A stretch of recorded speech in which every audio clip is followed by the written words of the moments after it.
Hello students, welcome to my channel brilliant minds. आज हम start करेंगे 7B क्वेश्चन नंबर 5 से और ओल्ड बुक के अकॉर्डिंग ये एक्सरसाइज 6B है। देन अब हमारा क्वेश्चन 5 क्या है, A/B if A/B is 3/5 and B/C क्या दिया हुआ 4/7। हमें इन तीनों की A/B/C फाइंड करना है। सबसे पहले जो रेशो में दी है उसको हम लिखेंगे A/B इज़ 3/5, दैट इज़ किसके इक्वल है A/B इज़ 3/5। ऐसे ही दूसरी क्या वैल्यू हमारी B/C is equal to 4/7, that is B/C is equal to 4/7। अब यहाँ पे हमारे पास B की 2 डिफरेंट वैल्यूज़ हैं। यहाँ पे B की वैल्यू है 5 और यहाँ पे B की वैल्यू है, अगर हमने किसी को A/B और C में लिखना है तो हमारी B की वैल्यू तो सेम होनी चाहिए दोनों में। तो हमें क्या करना है, B की वैल्यू सेम बनाना है। कैसे बनाएंगे, हमें इसका एलसीएम ले लेना है इन दोनों को सेम बनाने के लिए। सो इसका एलसीएम क्या आएगा, LCM of 5 and 4 that is 20। तो इनको 20 बनाना है। यहाँ पे B को 20 बनाने की जो वैल्यू 20 बनाने के लिए क्या करना पड़ेगा, 4 से मल्टीप्लाई। तो दोनों को करना होता है 3 4 12, यहाँ पे 5 4 20। अगेन यहाँ पे B की वैल्यू को सेम बनाना है, तो इसको 20 बनाने के लिए क्या करना पड़ेगा, इसको 5 से मल्टीप्लाई, तो नीचे 5 से मल्टीप्लाई करेंगे। 4 5 20, देन 7 5 35। अब आपके पास B की सेम वैल्यू आ गई। अब आप इसको रेशो में लिख सकते हैं A/B/C दैट इज़ 12/20/35। अगर इन केस आपकी कटिंग हो रही है इसमें तो आप कर सकते हैं, नहीं तो एज इट इज़ आपका आंसर आ गया। हमारा आंसर आ गया 12/20/35। नेक्स्ट क्वेश्चन, अगेन हमारे पास क्या क्वेश्चन है, सेम फर्स्ट क्वेश्चन जैसा ही। If X/Y is this and Y/Z भी दिया हुआ है और हमें इन तीनों की चाहिए। फिर से लिख लेते हैं, X/Y कितनी रेशो दी है हमें इतनी, एंड Y/Z कितनी वैल्यू दी है 5/7। यहाँ पे भी Y की वैल्यू सेम नहीं है, दोनों को सेम बनाने के लिए क्या करेंगे, इसका एलसीएम लेंगे। एलसीएम ऑफ 3 एंड 5, इन दोनों के एलसीएम क्या आ जाएगा 15। अब आपको दोनों के वैल्यूज़ क्या बनानी है 15। अब यहाँ पे क्या वैल्यू बन जाएगी हमारे पास, ऊपर भी 5 से मल्टीप्लाई कर देंगे, नीचे भी। देन 5 2 10 और यहाँ पे 15। नेक्स्ट वैल्यू क्या है हमारी Y/Z, देन क्या वैल्यू है ये 5/7। इसको हम किससे मल्टीप्लाई कर दें, 3 से मल्टीप्लाई कर देते हैं। 5 3 15 एंड 7 3 21। देन हमारी रेशो क्या आ जाएगी, X/Y/Z इज इक्वल टू कितनी है X की वैल्यू 10/15/21। ये आ गया आपका आंसर। देन हमारा क्वेश्चन नंबर थर्ड पार्ट जो है, इसमें क्या है, M/N की रेशो दी है, N/S की भी दी है। हमें तीनों की रेशो नहीं चाहिए, हमें सिर्फ चाहिए M और S की रेशो। अब इसमें थोड़ा डिफरेंट है, आपको याद रखना है इसको कैसे करना है। जो भी आपको वैल्यूज़ दी हैं, सबसे पहले तो हम इसको लिख देंगे फ्रैक्शन की फॉर्म में, एन देन लिख लेते हैं दूसरी रेशो को भी जो हमें दी हुई है। बट हमें अब एन नहीं चाहिए हमारे आंसर में, सिर्फ चाहिए एम और एस की रेशो। तो हम क्या करते हैं, यहाँ देखिए, यहाँ पे एन डिवाइड में नीचे है डिनोमिनेटर में और न्यूमिनेटर में। हम क्या करते हैं, इन दोनों को मल्टीप्लाई कर देते हैं। दोनों जो हमारे पास रेशोज़ दी हैं मल्टीप्लाई कर देंगे, उनके आंसर्स भी मल्टीप्लाई होंगे। इट मीन्स अब एन से एन कट गया, एक ऊपर और नीचे कट सकते हैं, एन 1 बचा गया हमारे पास M/S। और यहाँ पे कटिंग हो सकती है 3 1 3 3 4 1 4 3 7 21। तो M/S क्या आ गया आपके पास 4/21। अब फोर्थ पार्ट में क्या है हमारे पास, यहाँ पे हमारे पास जो रेशोज़ हैं वो ऑलरेडी किस में दी हुई हैं, फ्रैक्शन में। तो हमें सबसे पहले कैसे सॉल्व करना है, रेशो को हम कैसे लिखते हैं, P/Q की फॉर्म में लिखते हैं। बट P/Q का मतलब क्या होता है, डिवाइड करना। इट मीन्स अब 1/2 ने डिवाइड होना है 1/3 से। बट फ्रैक्शंस तो आपको पता है डिवाइड नहीं होती, तो हम क्या लिखते हैं कि कोई भी फ्रैक्शंस अगर डिवाइड हो रही है तो हम उसको क्या लिख देते होते हैं, इस साइड को रेसिप्रोकल मल्टीप्लाई का साइन डाल के। तो 1 1 कट गए, हमारे पास आंसर क्या आ गया, इसकी रेशो आ गई 3/2। देन ऐसे ही हम इन दोनों की रेशो फाइंड करेंगे। पहले इसको कन्वर्ट कर लेते हैं। Q/R हमारे पास क्या आ जाएगी 2 1 2 3/2 रेशो 3 1 3 + 1 4 4/3। तो Q/R क्या आ जाएगा, सेम जैसे ये लिखेंगे पहले और इसको क्या कर देंगे रेसिप्रोकल। कटिंग हो नहीं रही, 3 3 9 एंड 4 2 8। ये आ गई हमारी दोनों वैल्यूज़। फर्स्ट रेशो क्या आई है वैल्यू हमारी, P रेशो Q आया हमारे पास 3/2।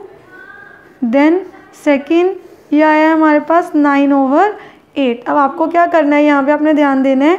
सबसे पहले हम क्या करते हैं, हमें वैल्यू किसकी चाहिए, P और R की। इसकी लास्ट क्वेश्चन में हमने क्या किया था, मल्टीप्लाई किया था, वैसे ही सेम करेंगे। P/Q मल्टीप्लाई हो रहा है Q/R के साथ, दैट इज़ 3/2 जो उसकी वैल्यू है वो किससे मल्टीप्लाई हो रही है, 9/8 के साथ। अब यहाँ पे Q से Q कट गया, क्या बचा आपके पास, P/R। देन कटिंग हो रही है इन दोनों की, इसके साथ नहीं। देन 9 3 27, 8 2 16।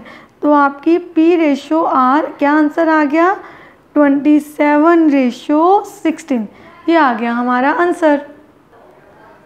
अब हम करते हैं अपना फिफ्थ पार्ट। देखिए फिफ्थ पार्ट में क्या है, if A ratio B is 1.5 ratio 3.5 and B के C के साथ भी रेशो दी हुई है, हमें अगेन A और C करना है। सिंपली दोनों रेशोज़ को क्या कर देंगे, मल्टीप्लाई। देन सीधा मल्टीप्लाई भी कर सकते हैं और पहले हम इसको थोड़ा सॉल्व भी कर सकते हैं, किसमें, डेसिमल से सिंपल फ्रैक्शन बना के। तो A रेशो B हमें क्या दिया है, 1.5/3.5। देन हम क्या लिख सकते हैं यहाँ पे, पहले इसका डेसिमल हटाते हैं। मैंने वो कैसे सिखाया था डेसिमल हटाना, कि जैसे डेसिमल है उसकी जगह पे हमने 1 लिख दिया, पीछे एक डिजिट है 1 0 और इसका डेसिमल ऊपर हटेगा। देन इसके पीछे भी एक ही डिजिट है डेसिमल के बाद, तो 1 0 आ गई। 10 से 10 कट गए, 10 1 10 1। देन इसकी कटिंग भी हो सकती है 5 के टेबल में, 5 3 5 7। हमारी सिंपल रेशो आ गई A रेशो B, A/B क्या आ गया हमारे पास, 3/7। देन ऐसे ही हमारे पास B/C की क्या वैल्यू दी है, 5/6। हम इन दोनों रेशोज़ को क्या कर देंगे, मल्टीप्लाई, क्योंकि हमें वैल्यू क्या चाहिए, A और C की वैल्यू चाहिए। देन B से B कट गया, A/C क्या आ गया हमारे पास इसकी वैल्यू आ गई 3 1 3 2 कटिंग हो रही थी और नहीं हो रही। Then 5 1 5 and 7 2 14। तो A रेशो C आपके पास आंसर आ गया 5/14। आज हमारा ये वाला चैप्टर पूरा फिनिश हो जाएगा, अच्छे से हम कंप्लीट कर लेंगे। अब नेक्स्ट वीडियो में जब हम स्टार्ट करेंगे न्यू चैप्टर के साथ, तो आपने मुझे कमेंट सेक्शन में लिख के बताना है कि हम नेक्स्ट चैप्टर कौन सा स्टार्ट करें। आई होप आपको सारे कंसेप्ट इजीली समझ आ रहे हैं, और अगर आप चैनल पर नए हैं तो चैनल को सब्सक्राइब करना मत भूलिए। Next question start, sixth part इसका। हमारा सिक्स्थ पार्ट क्या है, अगर उन्होंने हमें वैल्यू दी हुई है, if 1 1/4 and 2 1/3 is equal to P ratio Q, मतलब ये वैल्यू दी हुई है हमें इनकी, एंड Q रेशो R भी दिया हुआ है, दैट इज़ 4 1/2 5 1/4। देन अगेन हमें क्या फाइंड करना है, P रेशो R। ये सबसे सिंपल होता है जब आपको फर्स्ट और लास्ट की रेशो ढूंढनी है, क्योंकि मल्टीप्लाई करके ही हमारा कैंसिल हो जाता है। सिंपली हमें क्या करना है, पहले हम इनको सिंपल फॉर्म में कर लेते हैं। P/Q हमें करना था, पहले हम लिखते हैं P रेशो Q, क्योंकि इनको सिंपलेस्ट फॉर्म में कन्वर्ट करना है। 4 1 4 + 1 5/4। देन 3 2 6, यहाँ पे आ गया 7/3। अब जब ओवर में लिखेंगे तो आपको पता ही, हमने लास्ट क्वेश्चन में भी किया था कि इसका रेसिप्रोकल लिख देंगे। कटिंग हो रही है तो करेंगे, नहीं हो रही तो as it is 5 3 15 and 4 7 28। Then next क्या है हमारे पास, Q रेशो R, यहाँ पे क्या आ जाएगा, 4 2 8 + 1 9/2 ratio 4 5 20 + 1 21/4। Then Q/R is equal to 9/2 into क्या हो जाएगा आप बताइए, यहाँ पे रेसिप्रोकल। देन 2 1 2 2 और 3 के डे में 3 3 3 7 3 2 6 और नीचे आ गया 7 1 7। अब आपको क्या करना है, सिंपली इनको मल्टीप्लाई करना है। ये जो हमारी फर्स्ट वैल्यू आई थी रेशो, इसको इसके साथ, देन हम मल्टीप्लाई कर देते हैं। P/Q मल्टीप्लाई हो रहा है Q/R के साथ, that is 15/28 into 6/7। Then cutting जिसकी हो सकती कर देते हैं, इनकी हो रही है 2 के टेबल में, 2 3 2 14 और तो कटिंग नहीं हो रही है हमारे पास यहाँ पे, तो हमारा आंसर क्या आ जाएगा, यहाँ पे इनको मल्टीप्लाई कर देते हैं सिंपली। तो 15 3 क्या होता है हमारे पास, 15 3 45 एंड नीचे क्या बच जाएगा, 14 7 क्या आ गया हमारे पास 98। तो हमारी रेशो क्या आ गई, P ratio R is equal to 45:98.